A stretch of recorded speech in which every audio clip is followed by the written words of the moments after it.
Welcome to a new episode of TTG Conversations 5 Questions video series. If you're joining us for the first time this year in a new season, thank you so much and Happy New Year! In this new episode, we'll be looking at how the pandemic is changing travel distribution and what technology can do to help travel and tourism sellers get through this crisis. Giving us insights on this topic, it's Mieke De Schepper, Managing Director Asia Pacific and Executive Vice President Online Travel at Amadeus. Mieke has more than 17 years of experience managing B2C and B2B businesses. Prior to joining Amadeus in January 2019, she brought her expertise to Expedia Group and Philips Electronics. She started her professional career with McKinsey. Welcome, Mieke, and congratulations on your second anniversary with Amadeus. Thank you. It's good to see you. Thank you so much. Now, I've got 5 questions for you. Are you ready for the first? I am. Let's go. Okay. How do you see distribution changing as a result of the pandemic and travel crisis? Just travel is changing quite a bit, and because of that as well, travel distribution is changing. First, obviously, because many borders are closed, travel is moving more towards domestic travel. Overall, there's less travel, but the travel that's there is more on domestic travel. Only the real essential travel internationally is staying. People are requesting to have more flexibility when they book a trip. So they want to have a possibility to change tickets, to postpone it. And so the requirements in terms of making changes are much higher. So there's a higher need for flexibility. And then I would say specifically on the travel distribution side, we do see quite a bit of consolidation starting to happen. Because it's hard for many businesses to keep going, to keep their resources alive. And so businesses are teaming up and bundling their forces.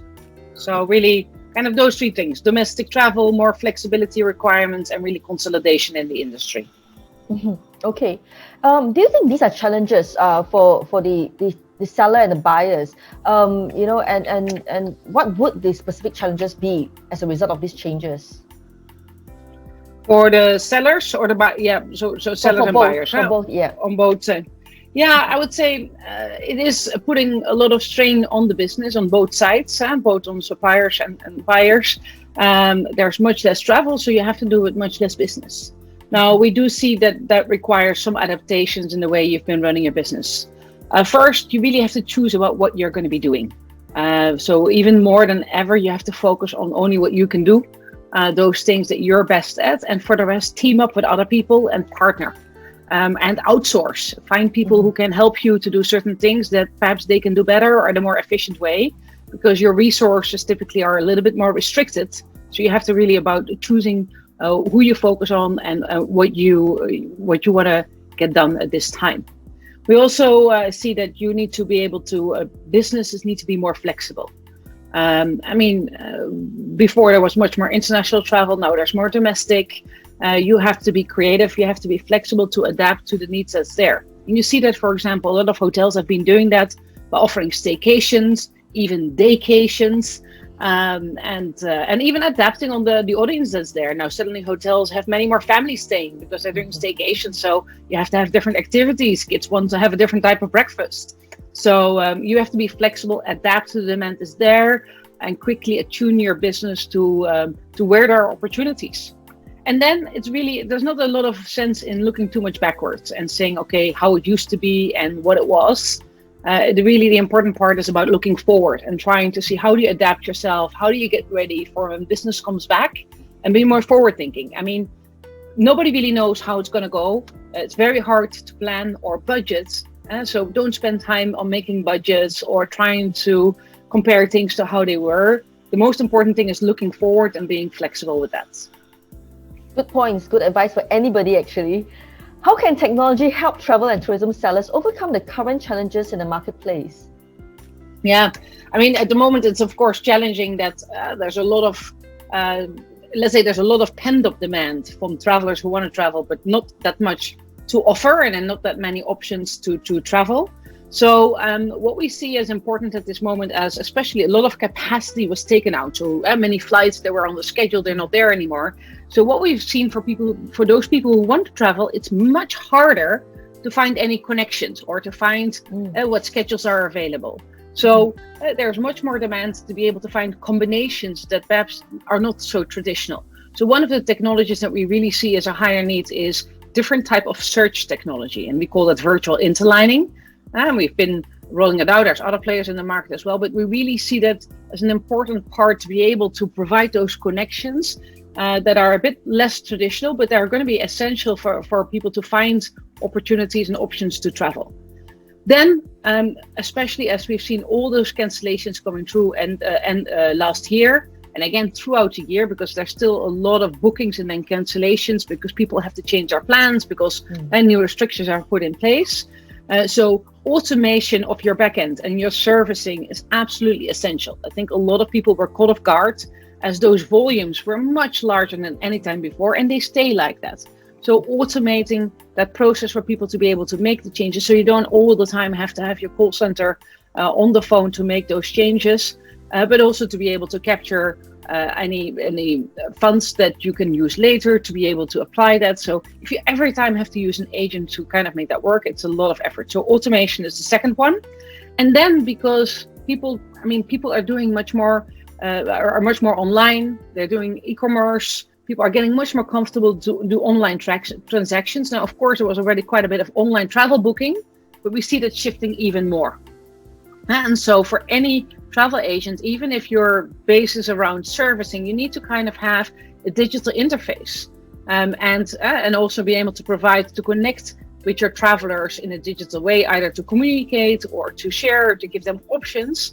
And so the requirements of the investments in digital technologies are absolutely essential for any travel agency. A lot of these technology examples that you gave me, I see them as being confidence boosters, don't you think? Are there specific types of solutions offered by a company that can really help to boost consumer confidence going forward? Yeah, we absolutely see technology as a key driver, as a key enabler to rebuild that confidence for travelers. I mean, the first part that we really see is that people need to have information available at their fingertips. And so that information about changes happening, what are the requirements? It's extremely important for travelers to have that at hand and to be confident that they have the latest in type of information.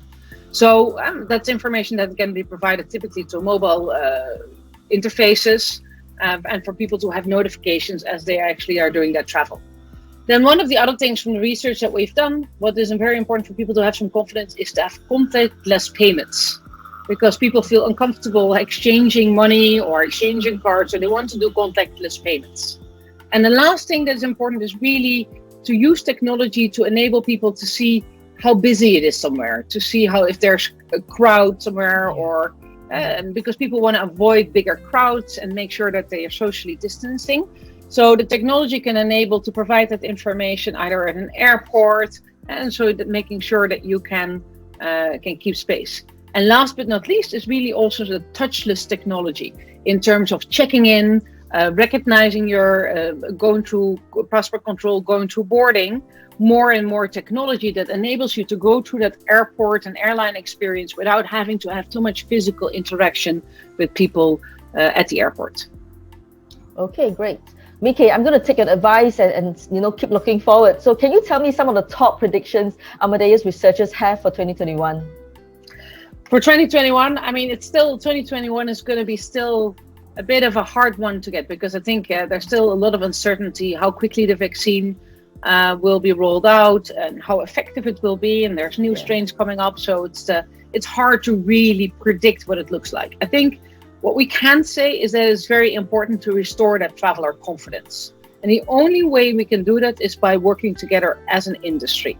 So really working across providers, airports, governments, agencies to really to provide solutions that give that confidence. So a lot of groups are working currently around the certification of test results, certification of vaccinations. Now we need to find a way for people to trust each other and governments to trust the certificates of others, and to be able to communicate that through technology, and making sure that people don't have to travel with stacks of paper and are still doubted. And I think that's an important, we will have to restore and enable that confidence in travel, that you can travel again and the information is valid. That can be done through technology. We do believe that looking forward, that travel agents will actually become more important in this world because people need more information. They need advice. The information is too volatile. And so we do see people the need for travel agents to get advice, but also, again, to find these combinations of types of travel that are safe, that are possible. Again, as I mentioned in the beginning, these combination of flights with lesser capacity still are harder to find. So that's also where we believe people are going to need agencies to help to find all that information. And then, I mean, last but definitely not least, we do see NDC, even though it's in this really weird time. So the new connectivity that we have with airlines as something that's really going to happen this year. I mean, is it driven by the pandemic? No, not really. It was already happening. But I think a lot of people are taking the opportunity this time to kind of work on the technology while the business is a bit lower. We can move over on the technology and implement these new protocols, get some traction on it. And hopefully when the market really comes back, be ready as well also with this new technology that enables traveler to get more opportunities and more offers. That's right. That's all the 5 questions I have for you. Thank you so much for giving me your time. No, you're welcome. Thank you for having me.